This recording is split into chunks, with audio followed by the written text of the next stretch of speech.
Assalamualaikum warahmatullahi wabarakatuh. Mari kita buka pertemuan kita dengan membaca basmalah bersama-sama.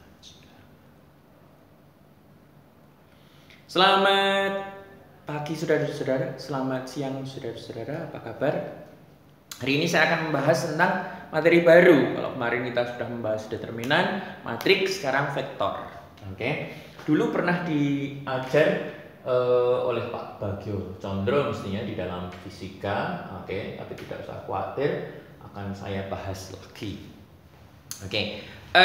Untuk vektor nanti kita akan membahas dua jenis, yaitu vektor 2 dimensi dan vektor 3 dimensi. Nah, hari ini saya akan membahas vektor 2 dimensi dulu. Oke, kalau Anda ditanya apa sih sebenarnya vektor? Ada yang tahu? Ya, vektor adalah besaran yang memiliki nilai dan arah. Besaran yang memiliki nilai dan arah. Lawan kata dari vektor atau selain vektor ada besaran apa lagi? Yaitu ada besaran skalar.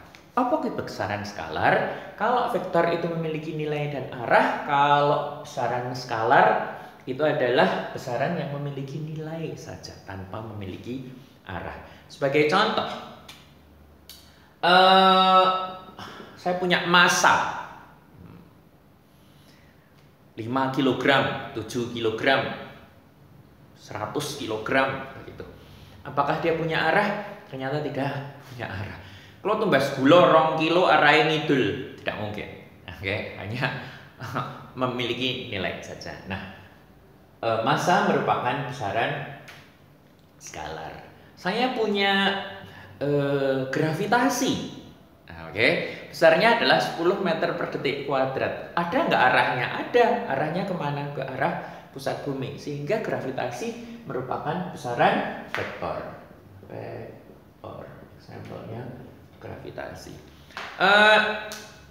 Saya punya tinggi. Tinggi saya 173 cm. Ada arahnya nggak? Nggak ada. Masa arahnya ngalor kan nggak mungkin. Nah, tinggi termasuk besaran skalar. Saya punya gaya. Oke. Gaya saya menekan papan tulis ini gitu. Ada arahnya nggak? Ternyata ada arahnya. Saya punya arah misalnya 10 Newton ke arah belakang saya, sehingga gaya merupakan besaran vektor. Anda nanti masih bisa cari apa saja yang termasuk besaran skalar dan besaran vektor. Tapi yang jelas besaran vektor memiliki arah, sementara besaran skalar hanya memiliki nilai saja. Bisa diterima? Nah, karena besaran vektor itu merupakan besaran yang memiliki nilai dan arah, maka vektor digambarkan sebagai anak panah. Oke, di mana panjangnya itu adalah besarnya vektor tersebut, dan arahnya ini menunjukkan arah dari vektor tersebut. Sebagai contoh, saya punya contoh soal, saya tulis di sini ya. Sebuah perahu, oke, melaju dengan kecepatan, kecepatan adalah besaran vektor. Berapa? 40 km per jam ke arah barat timur misalnya, dan 60 km per jam ke arah utara. Bagaimana menggambarkannya? Vektor digambarkan dalam kartesian. Ben anak nih mulang mesti nganggo kartesian ya. Oke, kita bikin kartesiannya dulu. Saya bilang bahwa yang namanya panjangnya vektor itu merupakan besarnya vektor itu tadi. Oke, 40 km ke arah timur. Ke arah timur ki nyiwa nengen apa munggah apa medun. Ternyata nengen. Anda bikin skalanya begitu. Mungkin 1, 2, 3, 4. Oke, 40 km ke arah timur. Terus kalau sudah 60 km ke arah utara, 1, 2, 3, 4, 5, 6. Ini. Nah, ini vektor. Terima. Ini adalah awal vektor, ini adalah akhir dari perjalanan vektor tersebut. Nah, awal dan akhir vektor ini bisa saya tarik garis, oke? Yang juga merupakan vektor dalam ilmu fisika dan matematika. Garis yang menghubungkan antara awal dimulainya vektor dengan akhir sebuah vektor itu disebut dengan resultan atau dilambangkan sebagai R. Bisa diterima? Ada pertanyaan? Oke. Selanjutnya, yang namanya vektor, ternyata tidak hanya melulu sepanjang sumbu X atau sepanjang sumbu Y saja. Ternyata vektor juga mungkin menyimpang dari sumbu X atau menyimpang dari sumbu Y. Misalnya, saya punya vektor seperti ini. Ini sumbu X-nya, ini sumbu Y-nya, ternyata vektornya seperti ini. Saya beri nama vektor A misalnya. Vektor kui huruf kecil terus ono topi ini. Oke. Nah, yang namanya vektor A ini memiliki komponen terhadap sumbu X dan komponen terhadap sumbu Y. Seandainya ini saya tarik garis ke arah sumbu X, kok ini ternyata 4 begitu, terus saya tarik garis ke arah sumbu Y, kok ternyata ini 3, maka komponen dari A ini bisa saya tuliskan nanti gini. Oke. A ini adalah 4I ditambah 3J. Apa kui 4I adalah komponen ke arah sumbu X, sementara 3J adalah komponen searah sumbu Y. Mestinya I-nya akan positif sepanjang sumbu X-nya positif dan negatif sepanjang sumbu X-nya negatif. Dan komponen J-nya juga sama. Dia akan menghasilkan angka positif apabila dia melalui sepanjang sumbu Y negatif dan negatif apabila dia mengikuti sumbu Y negatif. Bisa diterima? Nah, terus kemudian yang namanya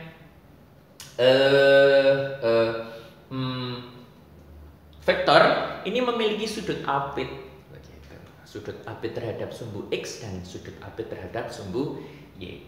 Ini sudut apit terhadap sumbu X-nya saya beri nama alfa, dan sudut apit terhadap sumbu Y-nya saya beri nama beta.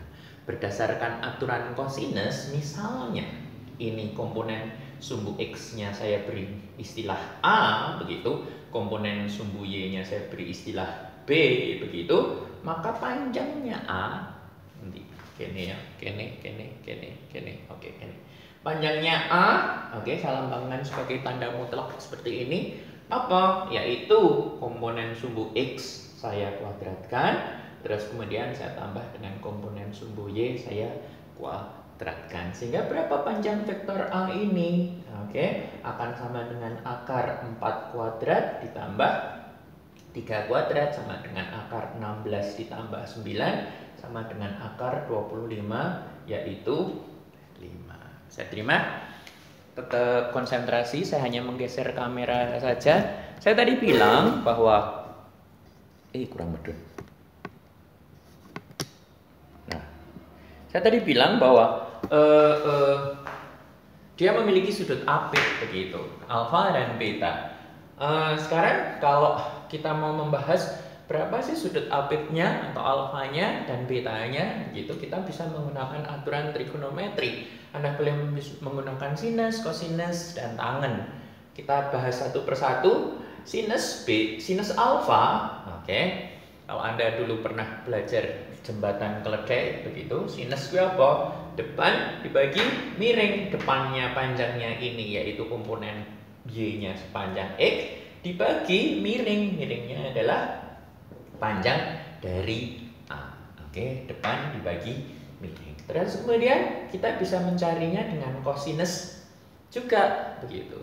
Kosinus alfa apa? Yaitu samping dibagi miring. Sampingnya adalah komponen sumbu X dibagi miringnya adalah panjangnya A. Dan yang terakhir adalah tangen alfa. Tangen gue apa? Depan dibagi samping, depannya adalah komponen sumbu Y, dibagi sampingnya adalah komponen sumbu X-nya. Anda boleh pilih salah satu. Saya akan menggunakan kosinus. Gini ya, kalau saya ditanya berapa sih sudut alfanya, kalau kita menggunakan kosinus, mestinya kosinus alfa akan sama dengan A per panjangnya A-nya tadi komponen sumbu X-nya adalah 4, dibagi sisi miringnya adalah 5, sehingga kosinus alfa sama dengan berapa? 0,8, sehingga alfanya berapa? Anda bisa cari dengan menggunakan scientific calculator yang saya sudah pernah sarankan, yaitu arcus kosinus 0,8.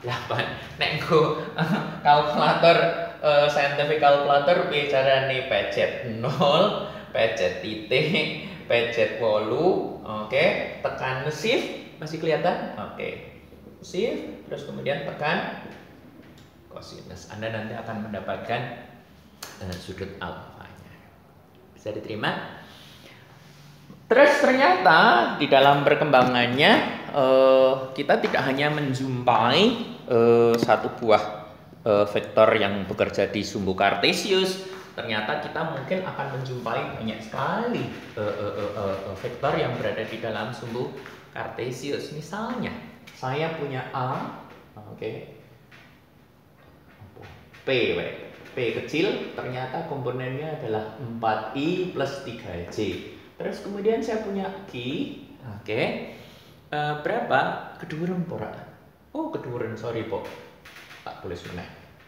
Oke, di sini, ya, P-nya adalah 4I plus 3J.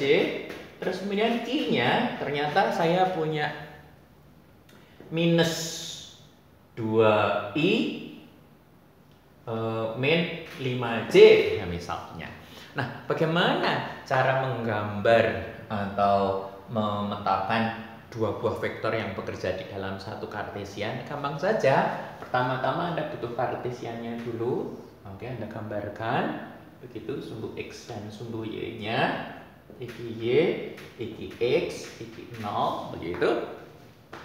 Terus kalau sudah, Anda lakukan P-nya dulu, 4I ditambah 3J, begitu. 4 ke kanan, terus kemudian 3 ke atas, ini adalah P. Kalau sudah diteruskan dari sini ke Q, oke. Q-nya berapa? Min 2I, min 5J. Min 2I itu artinya kita tidak ke kanan tetapi ke kiri sepanjang 2, siji loro. Setelah itu min 5J, min 5J itu turun sepanjang 5, siji loro telu papat 5, kira-kira ada di sini. Nah, saya tarik titik terakhir tersebut dengan titik yang terakhir saya temukan. Nah, ini adalah vektor Q. Kalau kita lihat berapa dari titik awal sampai titik akhir ini, ternyata ke kanan sepanjang 2. Saya pakai pensil pewarna lain supaya kelihatan. Ini adalah resultannya, begitu. Guruh kuno sekali guruh kuno.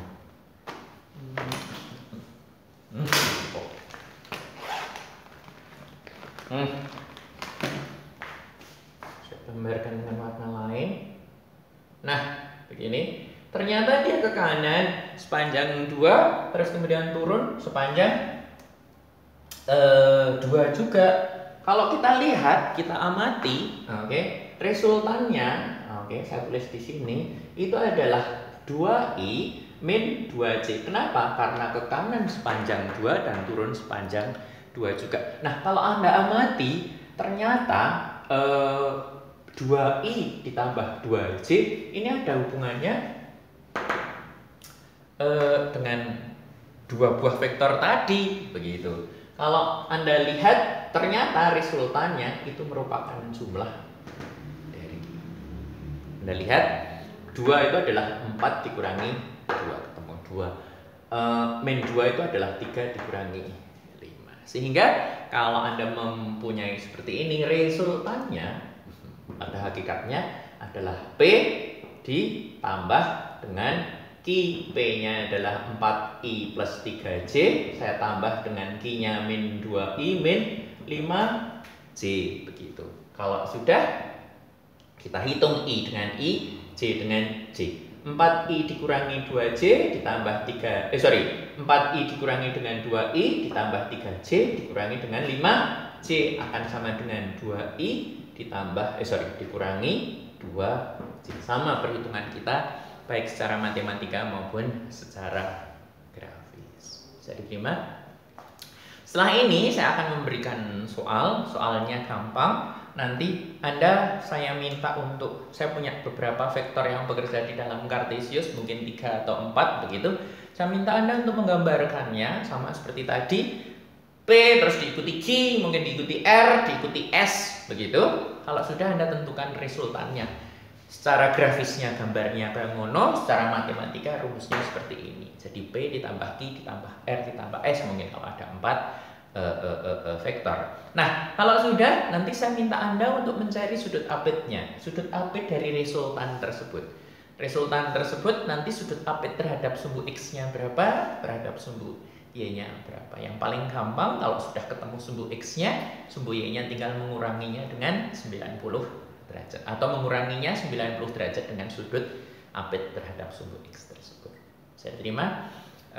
Seperti biasa, deadline-nya hanya 1 minggu. Jangan nabrak deadline, jangan mepet-mepet. Tetap semangat belajar daring. Kita ketemu lagi nanti di video yang akan datang. Kita akhiri dulu dengan bacaan dalam bersama-sama.